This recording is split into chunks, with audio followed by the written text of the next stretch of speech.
I want to talk a little bit about the Serenity Prayer. I'm sure everyone here in this group knows about it, but I do want to just lead by talking about it a little bit. When I was young, I used to have a really good friend, and her name was Leonora. And before bed, she would kneel every night. She was Catholic, and she would kneel at the edge of her bed and she would say the Lord's Prayer and the Serenity Prayer. And I was brought up in the Jewish tradition, and we didn't do either of those things. We had other prayers that we would do in Hebrew, but they didn't translate to the Lord's Prayer or the Serenity Prayer. But I always loved to go over to her house and listen to her do it. And it seemed like a really neat, I just remember really young, just really listening to the words and thinking, that's really cool. Why don't we say that? And so I was very familiar with the prayer, but I didn't really internalize it until I found myself going through psych med withdrawal. And obviously, the Serenity Prayer is packed full with wisdom in just a few very short lines. We know that they use it in recovery from addiction, but it's really for anybody struggling with situations beyond their control. And obviously, Leonora was being taught by her parents to sort of front load her to be thinking about the words of that prayer when she was very young and, to lean on that. So the Serenity Prayer is obviously about letting go of situations beyond your control and taking action towards things that are in your control. And it means that you also have to be able to discern when things are within your control and when they're beyond your control. And that's the hard one, because sometimes it feels like things are beyond your control, and that's where overwhelm can happen. But if we break it down into slow little bits and pieces, then we might be able to take one baby step toward that action that we want to have happen. So I think that I did a little research, and I think it says that there was an American theologian named Reinhold Niebuhr, and he's actually the one credited with authoring the prayer. And so it's, God, grant me the serenity to accept the things I cannot change, courage to change the things I can, and wisdom to know the difference. And so it's the Serenity Prayer is based on four virtues: serenity, which is how do we get serenity, right? It's the overarching value is serenity. And you have to have acceptance, courage, and wisdom. So, does anyone want to take a minute to try and explain what serenity means to you? Anybody want to take a stab, or you just want me to lecture you all tonight? I love this prayer. To me, it means like a sense of peace in spite of your circumstances. Absolutely. And being in a state of serenity is the opposite of being in a state of anxiety, right? So, how do we get there? How do we get to serenity now? And it is, you know, it means you have to accept that the world doesn't have to be perfect. And with practice, we can start to approach different situations from a calm place and a place of mindfulness and like real presence in the moment. So at this moment right now, everything's okay. No one's coming to take anyone away. No one's being hauled off to jail. No one's losing their home in this moment. And also in this moment. And also in this moment. With practice, we can practice slowing down and reminding ourselves that this moment is okay, even when you're in pain. Like, even when I was in horrible withdrawal, I would do a meditation, I would lie on my couch, and I would have to remind myself, you're okay. You're not being dragged off to jail. You're not being dragged off to a mental institution. You're uncomfortable, but you're on your couch and you're safe. It's about learning to sit with in that uncomfortable moment and sort of stressing your expanding your distress tolerance. So and it definitely takes some practice. And the Serenity Prayer actually gives us some steps in how to develop it. So the first step toward serenity is acceptance. So anyone want to take a stab at acceptance? It's Acceptance is, to me, it is serenity, because if you can accept not being okay and sit with it and then just accept like, okay, this is what I gotta be okay with this. Then you do become okay with it. Nobody likes to be in pain. So, but if you can accept the fact that, but I am in pain, and then that's the reality of it, I don't know, it takes away some of the power of it, like wanting to escape from it. If I can accept that I'm in pain, it's not forever, like this is just this moment in time, and I can accept that. And for me, it's easier to deal with. Yeah, thank you. Thank you, Julie. Totally. And it's a really it's a hard nut to crack because most of us who wound up on medication, or even if you're just going through a difficult time, a loss, a death, we just want to look back. If only this hadn't happened, why can't I go back? Look, so that's that whole thing with anxiety, is either wanting to go back or wanting to change things and go forward. And so acceptance really has to do with letting go of what is outside of our control and living life on life's terms. And that is very hard because we spend a lot of time in our culture being taught that we can control so much. So, if I don't buy that cream, I'm going to get those wrinkles. So I got to get there. And if you just accept, well, I'm just going to age, I'm going to age, and that's part of aging. But that's our culture works against that all the time. So also there's that little monkey mind of ours that when we are feeling some kind of way, then we start to, as we say, should all over ourselves. Like, I shouldn't feel this way. I shouldn't be thinking this way. I need to be thinking differently. This shouldn't be happening to me.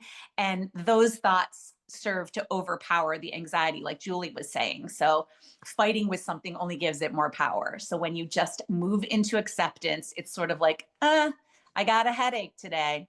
Sucks. I'm just going to take it easy today. Instead of trying to power through and take pills and try to numb, I'm just going to take care of myself to the best way that I can. One of the biggest things I learned with acceptance is it's not spelled Like.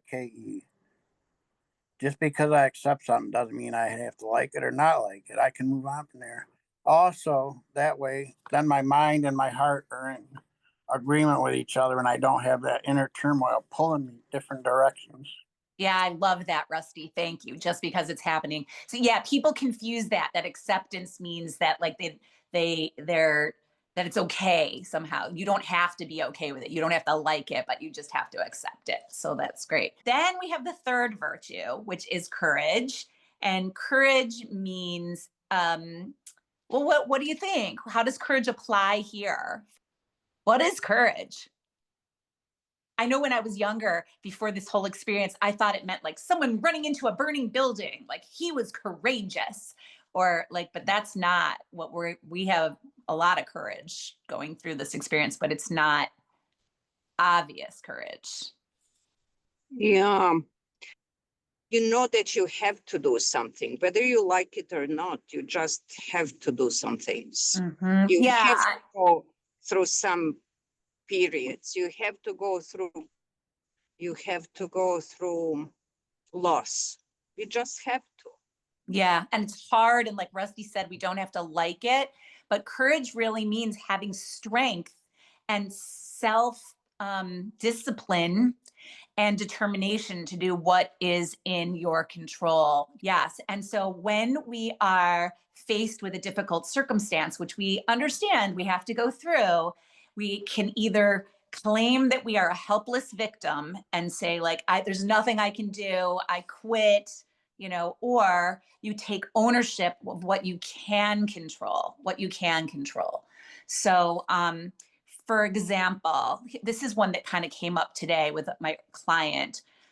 She was complaining about the situation that she is in a home that is filled with mold. She's in a mold situation, and she, doesn't have a lot of money. But when people are living in mold, I mean, and we're talking like intense mold, and you're already immunocompromised, it makes things worse. It's very hard to heal in a home that is, poison like that. When you have a strong central nervous system, maybe that stuff wouldn't have bothered you. But now when you're sensitized, you might be more sensitive. And the only way that you can really figure it out is get yourself out of that situation for a little while and see if it's any better. So they usually recommend about 2 weeks out of the home. And sometimes you don't even have to wait that long. Anyway, my point here is that I was sharing this with my client that maybe she could go somewhere for a week and see how she feels, if she notices any improvement. And she immediately started to launch into that story, right? I'm not able to, I don't have anyone, I can't go anywhere, I can't go to a hotel, it's gonna be too expensive. And she just was like spiraling into this story of I can't. And believe me, I understand I can't, because that's a stage. That is a stage that we all have to go through, which is the like, I can't deal with one more thing. This is too hard. What else is, the universe going to throw at me? But ultimately, we have to swing back and figure things out and take the tiny little baby step. And what we ended up figuring out with her is that since she is in an apartment building that is owned by a landlord, she needs to just make a phone call to the landlord and let him know that the place has been inspected, that there are problematic levels of mold. She's not trying to be difficult, but she's noticing some problems with her health. Would he be willing to mitigate it? And if not, would he be willing to put her up in a hotel just so that she can see how she's feeling? And we did a little research, and it's not just would he be able to, but he's actually required to. And so that was really hard for her to step into her power there and sort of say, to like own it and say, I did a little research and here's what I learned. And I would really appreciate it if we could just, and he heard her. And, he said, absolutely, I will absolutely do this. And if there's something that we need to do, we'll do it. So it's sort of, that's that baby step. Does it fix the problem? No, the problem is not fixed yet, but it's a baby step toward fixing the problem instead of just feeling overwhelmed. So just to point that out, that courage sometimes means just figuring out what you can do to control yourself, not the whole situation. And rather than pointing fingers or, being angry or blaming the universe, we just have to look inward and see what we can do. And frankly, if her landlord had said, screw you, there's nothing we can do, then we would have to take a different kind of an approach, right? It's like, well, maybe we got to get you out of there. Maybe there is someone that you could call, but it didn't go that way. It just worked out. So courage means living on purpose, and not taking action is its own form of action. So there's this stuckness thing in this psych med withdrawal, because it feels like some days you can't do anything, but that's why it's really important to create a bit of a curriculum for yourself. And I call it benzo healing curriculum, but it's really for anyone going through an illness and injury or a hard time. It's just, if you're going through a difficult time, maybe just make your bed today. One thing, get out of bed, make that bed. The only reason why we make the bed is so we don't get back into it so fast. So that's one thing. Or the second thing might be, make yourself a nice breakfast. It doesn't have to doesn't have to be fancy, but make sure you're eating something healthy and take the time to prepare that. So it's about living your life on purpose and taking responsibility for ourselves. People don't always like to hear this, but even if we've experienced trauma leading to a mental health or physical health issue, and we're not responsible for the problem, it's not our fault. We are responsible for being part of the solution. So just what's that one thing that you can do today? Can you call a friend who always makes you feel better? Can you get outside and get the sun on your face?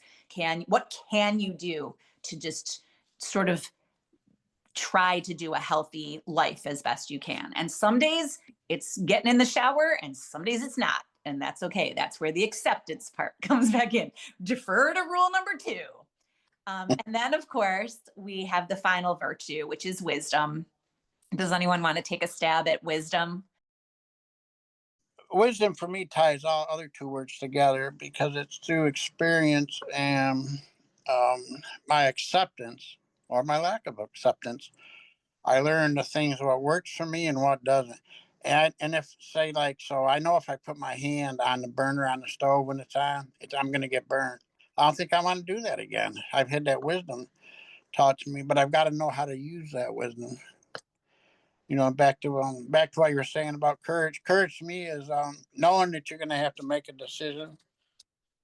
Don't plan the outcome, and there's going to be fear, but go ahead and make that decision and walk through what you got to walk through anyhow, in spite of the fear. Yeah, even though both decisions are difficult, right? With knowing there's no easy way. Yeah. Yeah.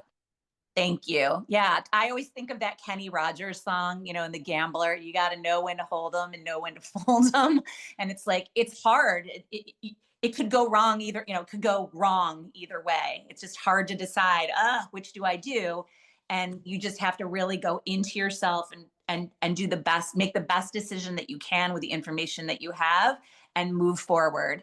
And sometimes things turn out to be a mistake, but even then we have to pivot and regroup and go back into the same process again. Okay, that one didn't work. I'll try something different.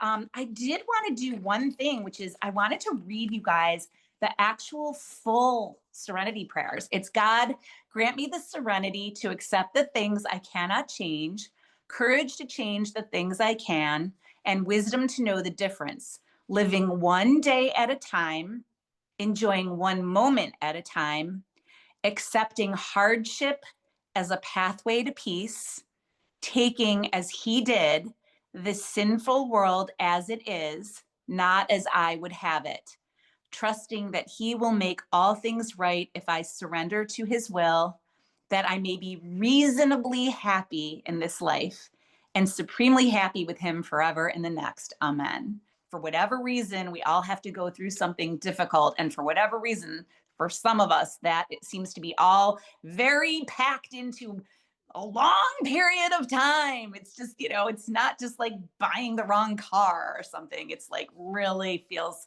like a hardship. But I truly believe that most everyone goes through something like this. So I did want you to hear the rest of it.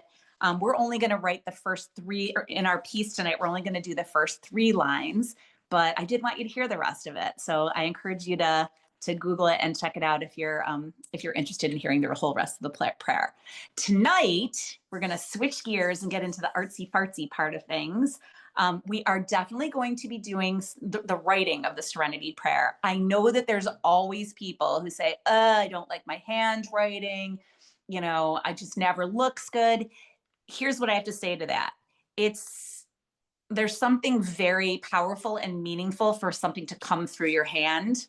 So I encourage people to just let yourself be imperfect. That's part of this whole thing. Just let it happen. You do not have to copy what I am doing. And however, you can. So there's no pressure if you're feeling like, I don't know what I'm going to do. You can totally follow my lead. Can you follow my colors? Absolutely. Can you go on your own? Absolutely. So however you want to roll with this, whether you're following my lead or going off-roading, all is welcome here. This is just the next hour or so of enjoying our time together. All right, I have been really interested in making these quirky little characters. I just love to do them. And so I'm going to make a quirky little character, maybe sort of having an interaction with some kind of nature. So I don't want to just do like a boring sun. So I am going to just make the kind of sun that you would have made when you were a little kid, that whole like sunshiny thing where it's just got these spikes happening. And I will add, since there's a couple of people who have not been here in a hot minute, I'm using my gel pen for this, but you can use pencils, colored pencils, markers, paint, whatever you like. And maybe I want my sunshine to have like some eyes on it, maybe. Like maybe I'm going to make my sunshine into a character before I do anything else. So I'm going to show you how I do eyes. I make a half a crescent, like an upside down U or an upside down C. And then I make like a little second little crescent over the top. That's going to become that labial fold. And then I make a U underneath those, underneath that little whole thing there. So there's like a little U. And then I make what is going to be a pupil. So I make like a little O, you'll see in a second. I make like a little O there, like a little oval. That will be the reflection. And it's important that you make that reflection in the same place on both eyes. Otherwise, your character will end up looking kind of cross-eyed, but it's fixable. Even that's fixable. It sort of is cross-eyed, which is fine. And then I'll probably do some kind of a brow here.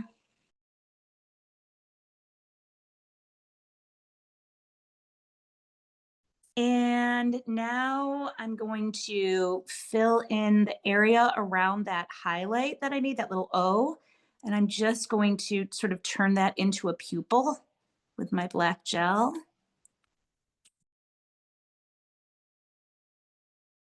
Maybe I'll just do some little lines in the eyebrows just to keep it whimsical.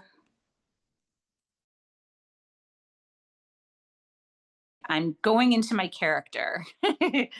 I like to make a little oval face. It's just very whimsical.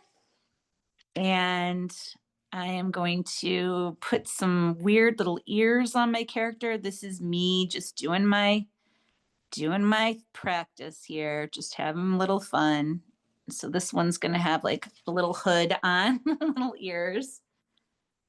And maybe I want these ears to have like a little rainbow in them. So just play. I like that. It's cute. So I'm going to do my whole drawing before I color it in. Then it was time to put a cute face on my little character. So feel free to add your eyes, your nose, your mouth at this point.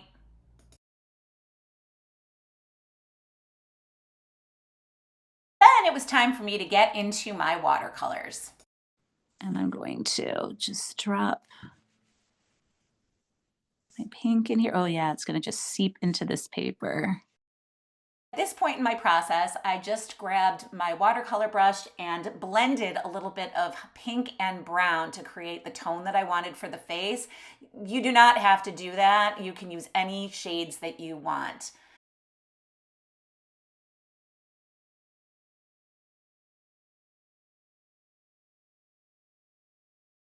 I'm just going to let that dry for a little bit. It won't take long. And I'm going to go deal with my sunshine here. I have a bunch of different colors of yellowy oranges. So I'm going to drop some of that in here.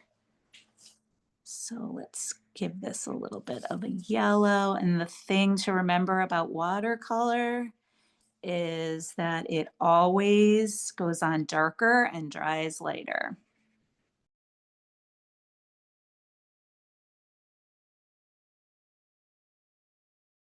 Maybe I'll drop a little bit of like orange in there. Just see what happens. Let things move around a little.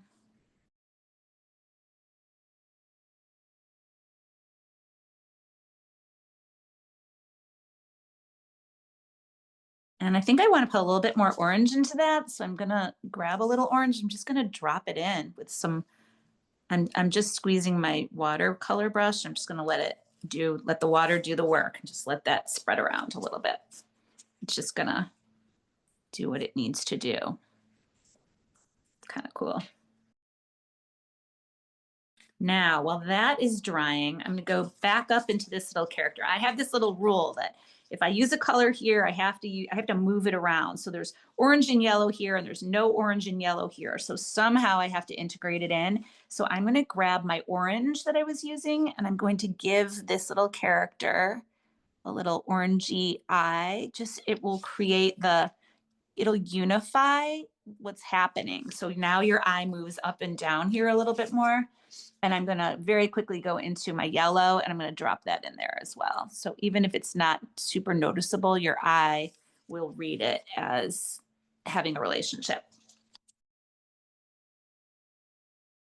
So what I do for my lettering is I take a pencil and make very, very gentle, light lines. Now that I know where my characters are, now that I know where the action is happening, now I can kind of make these lines so I know where my writing can go. And by the way, this is freewheeling for me, so I don't have that written out or anything. I'm just going to do the first 3 lines. So it's going to be, God, grant me the serenity to accept the things I can, the courage to change, accept the things I cannot change, courage to change the things I can, and wisdom to know the difference. So I'm going to start here and have great hopes. And I do a mix of small letters and larger letters, but you can go your own way. So God, I just try to tell people to write with confidence.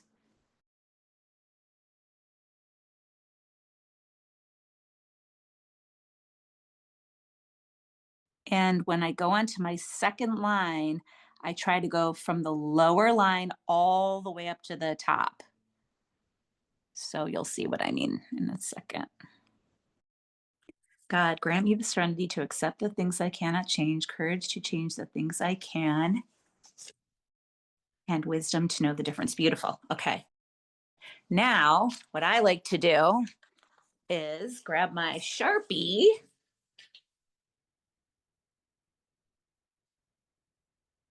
If you don't have a Sharpie, that is okay. I like to grab a Sharpie with a slightly thicker tip than my gel. And what I like to do is I like to just trace around the outside left edge of my writing. That's all I do. People are always like, "Oh, how do you write like that?" It's the magic of this extra step, I think. It just makes it look fancy and it also lets you fix some little sins in there. Not that anything is that severe, but you can make things longer, you can adjust. I'm pulling down my letters a little bit. So I just pulled my T down. So it just makes it look a little more stylized.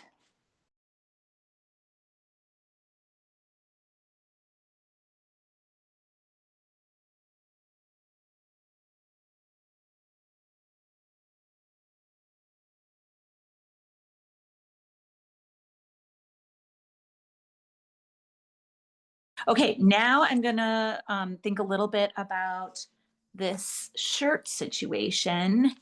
At this point in my process, I found a little scrap of paper on my desk that fit almost perfectly, and I decided to use it in this painting as sort of like the outfit that my little character is wearing. It didn't fit exactly perfectly, so I went over with some other bits and scraps and filled in.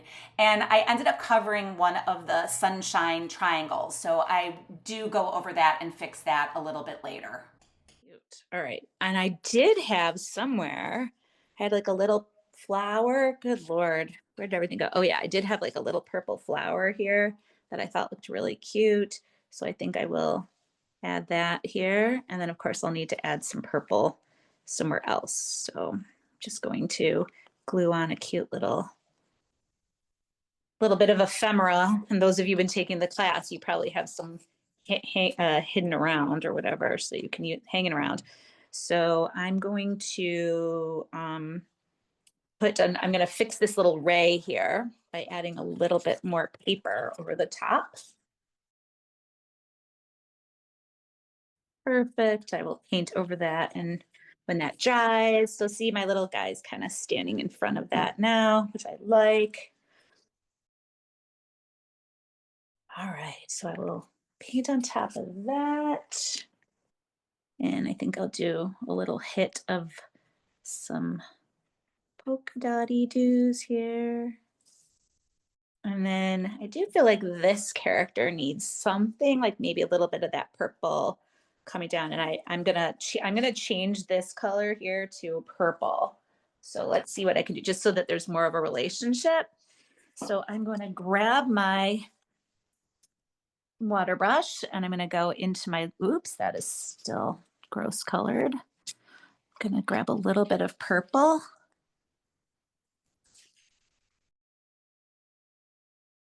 So I'm going to grab a little bit of purple. And I'm going to plop it into my character, but I'm not really trying to get it everywhere, just a little bit of it so that it ties it together. So there's a little relationship. So this purple, the purple up here,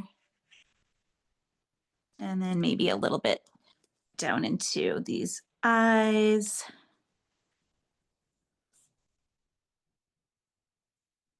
A little bit into those eyes, just to create the relationship. And maybe into the eyebrows. Let's see what happens if I do that.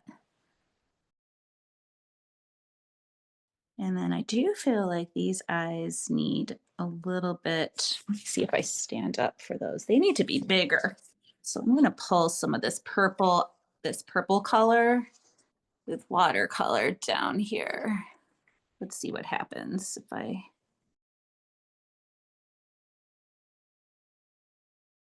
And then I want to like do something over the eyelid a little bit down here. So I think I'm going to pull down some of that blue to go over the top. So let's see what I can do here. I just try it with a pencil first, just to get my bearings. Okay, I'm gonna grab my watercolor brush and I'm just going to loosely drip in some water and I'm gonna let it go, like wherever it needs to spread, that is where it is going. So just leave it alone.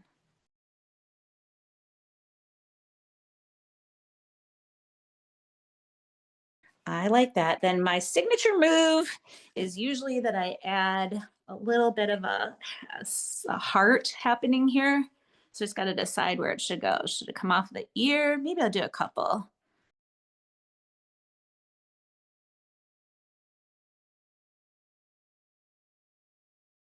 And I think I want my colors in there to be blues, just so that my eye moves around a little bit.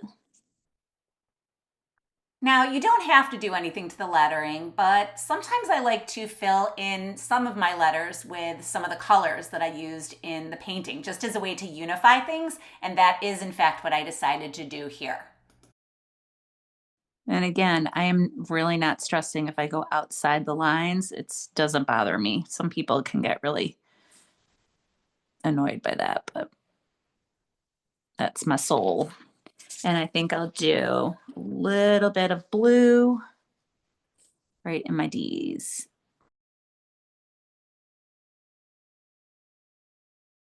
And then I do think it needs something on that forehead. So I gotta have something here. It could be a heart there, could be another flower. I might have one other flower here. I did see that I had two.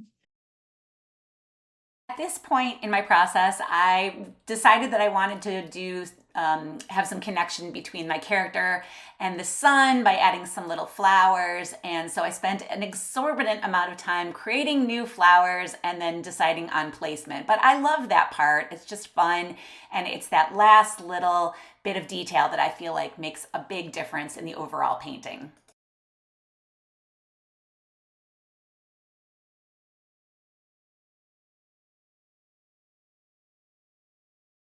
So and I did forget to do my little seeds. So let's just do left hand, my little left hand here. 1, 2, 3.